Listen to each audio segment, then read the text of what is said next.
जो आज हम लोग principle of inheritance and variation chapter के बारे में डिस्कस करेंगे। Chapter number 4, class 12th biology, जिसमें हम लोग बात करेंगे कि ये जेनेटिक्स और वेरिएशन के बारे में, जिसमें हेरिडिटी है। हेरिडिटी का मतलब क्या होता है? Transmission of the character from the parent to the offspring, by the process of inheritance to दी।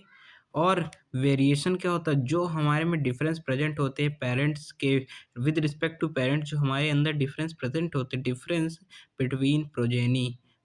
ये इसके काज क्या क्या हैं? क्रॉसिंग ओवर से हो सकते हैं, म्यूटेशन से हो सकते हैं, रिकम्बिनेशन से हो सकते हैं। ठीक। और एक हम ये भी बात करेंगे haploid sets chromosome and diploid. Haploid में क्या होते हैं? एन होता है, और डिप्लॉइड में 2n होता है। ठीक।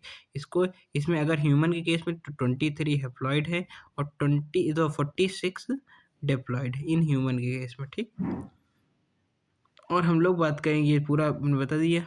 आगे होमोलोगस क्रोमोसोम क्या होता है? होमोलोगस क्रोमोसोम का मतलब होता है कि ऐसा क्रोमोसोम जिसमें दो ऐसे क्रोमोसोम जिसमें जीन का सीक्वेंस एकदम सेम लोकस पे है। अगर दोनों का जीन का सीक्वेंस सेम लोकस पे है तो उसे होमोलोगस क्रोमोसोम कहेंगे। अब आरएनए से डीएनए से आरएनए बनना और आरएनए से प्रोटीन बने, ये तो central dogma of molecular biology. लेकिन डीएनए से जीन का बन के फंक्शनल प्रोडक्ट में कुछ काम करना और जेनेटिक कॉन्स्टिट्यूशन में हेल्प करना, यही एक जीनोटाइप। यानी कि जीनोटाइप और फिनोटाइप आगे हम टर्म डिस्कस करेंगे। इसमें जीनोटाइप का मतलब है कि वो कौन से ऐसे जीन को कैरी कर रहा जो पेरेंट से अपने प्रोजेनी में है। प्रोइनोटाइप यानी मॉर्फोलॉजिकल, ये जेनेटिक अपीयरेंस है और ये मॉर्फोलॉजिकल अपीयरेंस है।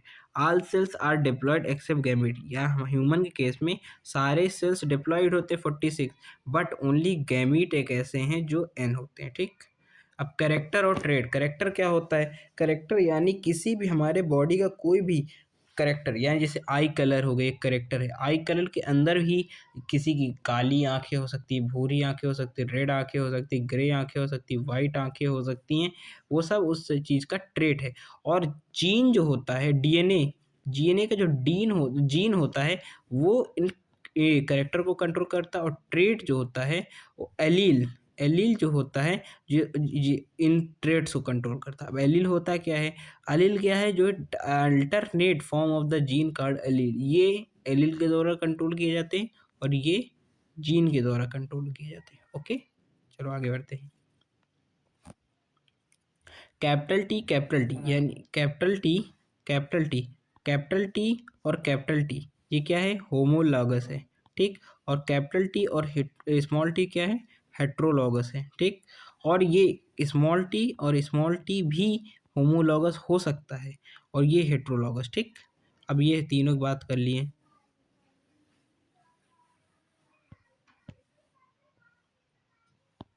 ठीक। और ये हीमोजाइन यानी मेल सेक्स डिटर्मिनेशन की बात आप बात करेंगे। अब ये सब बातें करने का समय नहीं है।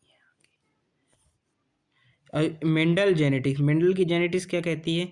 मेंडल की जेनेटिक्स कहती है कि फादर ऑफ मेंडल कौन थे? ग्रीगर जोहन मेंडल थे father of the genetics, and Bateson थे father of modern genetics is the Bateson, and H H Thomas Hunt Morgan क्या थे? एक्सपेरिमेंटल जेनेटिक्स के फादर थे, जो लिंकेज, रिकम्बिनेशन, ड्रोसोफिला में एक्सपेरिमेंट इन्होंने किया। इनको कहा जाता है फादर ऑफ द जेनेटिक्स। ठीक। मेंडल का जन्म कब हुआ? 22 जुलाई 1822 में जन्म हुआ और 1884 में मर गए। इन्होंने work on the garden pea में वर्क किया, पाइसम सटाइवम में, और हाइब्रिडाइजेशन एक्सपेरिमेंट 7 सालों तक किया। उन्होंने पी को अपना करेक्टर चुनने का मतलब, जिसमें एक्सपेरिमेंट करने का इन्होंने सब्जेक्ट बनाया। क्यों बनाया? क्योंकि ये हैप्लॉइड था और इसके अंदर क्रोमोसोम 7 थे, और ये डिस्टिंक्टिव करेक्टर यानी इंटेंटिव करेक्टर यानी कंट्रास्टिंग ट्रेड, इसमें 7 करेक्टर ऐसे थे जो कंट्रास्टिंग और 14 ट्रेड थे। ठीक। लार्ज नंबर ऑफ सीड एक बार प्रोड्यूस करता था और इसकी लाइफ साइकिल कंप्लीट लाइफ से 3 से 4 महीने में कंप्लीट हो जाती है लाइफ साइकिल। और ट्रू ब्रीडिंग प्योर लाइन बनाना आसान रहता, बाइसेक्सुअल भी था, और सेल्फ पॉलिनेशन, बर्ड पॉलिनेशन इसमें हो सकती है, इमास्कुलेशन, बैगिंग सब हो सकता है। ठीक।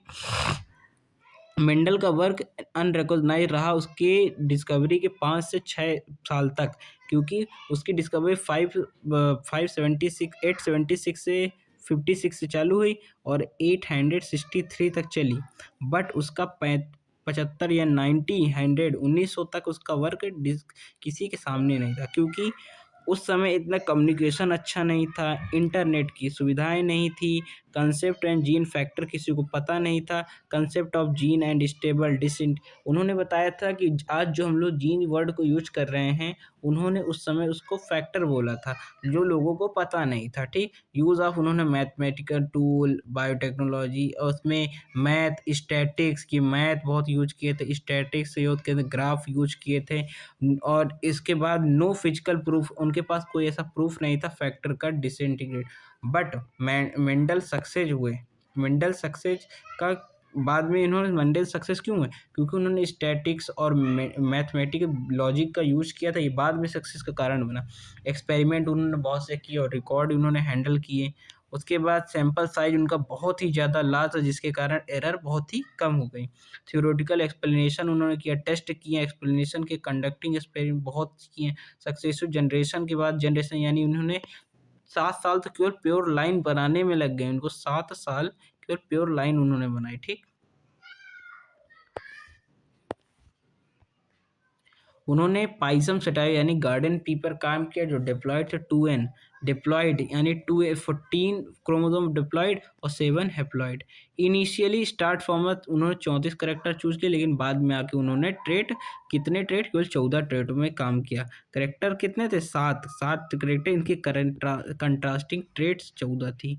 ठीक, उन्होंने 7 करेक्टर लिए, 7 क्रोमोसोम थे, लेकिन उन सात करेक्टर कंट्रोल करने के लिए पहला क्रोमोसोम, चौथा क्रोमोसोम, पांचवा क्रोमोसोम, सातवां क्रोमोसोम को रिस्पॉन्सिबल था। और सबसे मैक्सिमम क्रोमोसोम जो इन्वॉल्वमेंट था, मैक्सिमम करेक्टर को केवल ये चौथा वाला क्रोमोसोम कंट्रोल कर रहे थे। इतने ही क्रोमोसोमों में 7 करेक्टर कंट्रोल हो रहे थे। Okay, discovery of Mendel's work, Mendel के वर्क की डिस्कवरी किसने की, मेंडल के वर्क की डिस्कवरी 3 साइंटिस्ट ने 1900 ईस्वी में की थी, 1900 में। पहला रिपब्लिश उन्होंने वर्क को फ्लोरा जनरल, जो उस समय का सबसे बड़ा जनरल था, जिसमें माना जाता है कि सबसे जो पॉपुलर साइंटिस्ट उनका हो रहा पब्लिश हो रहा वर्क, उन्होंने उस फ्लोरा जनरल में पब्लिश किया। कार्ल कोरेन जो जर्मनी के थे, वॉन शर्मैक ऑस्ट्रिया के थे, एंड ह्यूगो डिवरिस एंड होलैंड, जिन्होंने बाद में म्यूटेशन थ्योरी दी थी। इसमें इवोल्यूशन चैप्टर में ही आगे पढ़ेंगे। अब मेंडल क्रॉस कराएं, पहले उन्होंने 1 जीन इनहेरिटेंस लिए, यानी 7 करेक्टर में 6 को सेम रखा और 1 को गलत रखा, केवल मतलब कंट्रास्ट में रखा। पहले स्टेप्स उन्होंने क्या रखे, selection of the pure line, selection of the pure line. दूसरा क्या था, क्रॉसिंग F1, फिर F1 जो उस F1 के बाद जो उसमें रिजल्ट आ रहा उसको सेल्फिंग करा दिया गया। ठीक, सेल्फिंग करा दिया कि F2 आया। उसके बाद करेक्टर जो स्टेम था उसको tall, pure tall capital T और डॉर्फ स्मॉल टी, और एक कैपिटल टी और स्मॉल टी, ये भी एक टॉल ही है। ठीक, और उन्होंने ये एक्सपेरिमेंट के मोनोहाइब्रिड क्रॉस का पहला ये एक्सपेरिमेंट किया, क्रॉस करके टॉल लिया उन्होंने पेरेंट, और ये डॉर्फ पेरेंट, दोनों पेरेंट्स उनके गैमीट बने। गैमीट को ऑलवेज हम डिब्बे में ब्रैकेट में रखेंगे। ठीक, क्रॉस करा दिए, ये क्या बना, आल। इसमें दोनों से ये जो है, जो पहला प्रोजोनी है, ये अपने पेरेंट के समान है, यानी एकदम सेम उसी कैरेक्टर को फॉलो, ये भी टॉल है, ये भी टॉल है, और ये डॉर्फ है। ठीक, F1 जो आया उसके बाद गैमीट को, F1 के गैमीट को खुद सेल्फिंग करा देंगे। सेल्फिंग किसके, ये प्यूनिट स्क्वायर, या इसको RC पुनेट साहब ने दिया था, रिजलार्ड सी पुनेट ने इस डिब्बे को दिया था, इसको कहते हैं पुनेट स्क्वायर, जिसमें करा दिया गया। फिर जीनोटाइप्स और फिनोटाइप्स निकल के आती है। जीनोटाइप्स क्या है, अभी बताया था, जीनोटाइप जो जेनेटिकली सिमिलर, यानी कि उसके अंदर 3 तरीके के जीनोम, यानी कैपिटल टी और कैपिटल टी एक, कैपिटल टी स्मॉल टी दूसरा, स्मॉल टी तीसरा। ठीक, यानी एक ये था, 2 ये थे और एक ये था, यानी 1:2:1। और फिनोटिपिक में यानी 3 थे ऐसे जो टॉल थे, 3 टॉल थे और एक ऐसा था जो डॉर्फ था, तो इसमें 3:1 आ गया। ओके,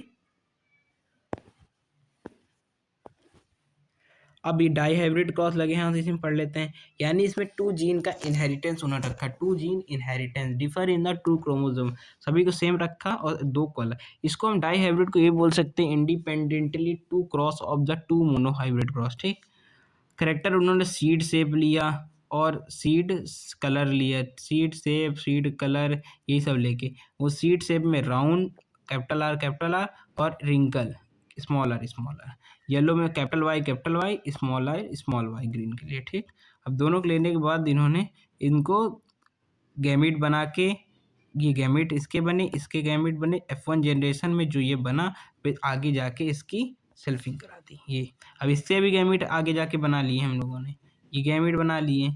जब गैमीट बनाने के बाद इसको पुनेट स्क्वायर में पैक कर दिया पूरा। ठीक, आगे अब इसमें जो ये बने हैं नंबर ऑफ फिनोटाइप 4 हैं। Round yellow, round green, round wrinkle green, ये जो बने हैं इसमें से 9:3:3 यानी हम इसके फिनोटाइप ऐसे भी लिखा सकते हैं 3:1 इंटू 3:1, यानी 2, ये क्या है 2 मोनो हाइब्रिड क्रॉस के फिनोटाइप से मल्टीप्लाई करेंगे तो 9:3:3 ये आंसर आ जाएगा। ऐसे भी कर सकते हैं और ऐसे भी कर सकते हैं। और इसमें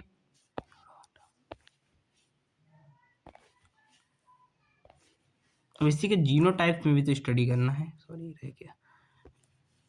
हाँ, इसका जीनोटाइप, अब जीनोटाइप करने के लिए हमको इसका सहारा लेना पड़ेगा मल्टीप्लाई का, यानी कि इसमें कितने जीन्स अलग अलग प्रकार के हैं।